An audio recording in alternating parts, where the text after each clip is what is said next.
Hi, నా పేరు గౌతమి. నేను 6వ తరగతి చదువుతున్నాను. హాయ్, నా పేరు జాహ్నవి. నేను 6వ తరగతి చదువుతున్నాను.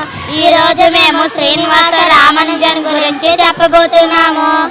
రామానుజన్ డిసెంబర్ 22, 1887 సంవత్సరంలో తమిళనాడు రాష్ట్రంలోని ఈరోడ్ పట్టణంలో ఆయన అమ్మమ్మ గారింట్లో జన్మించారు. రామానుజన్ తండ్రి శ్రీనివాస్ అయ్యంగార్ ఒక చీరల దుకాణంలో గుమ్మస్తాగా పనిచేసేవారు. రామానుజన్ తల్లి కోమలతమ్మల్ గృహిణి మరియు ఆ ఊరిలోని గుడిలో పాటలు పాడేది. రామానుజన్ 1892లో అదే ఊరిలో ఒక పాఠశాలలో విద్యాభ్యాసాన్ని ప్రారంభించారు. రామానుజన్ హయ్యర్ సెకండరీ పాఠశాలలో చదువుతున్నప్పుడు గణితంపై ఆసక్తి పెరిగింది. అప్పటి నుండి గణితంపై పరిశోధనలు చేయడం ప్రారంభించారు.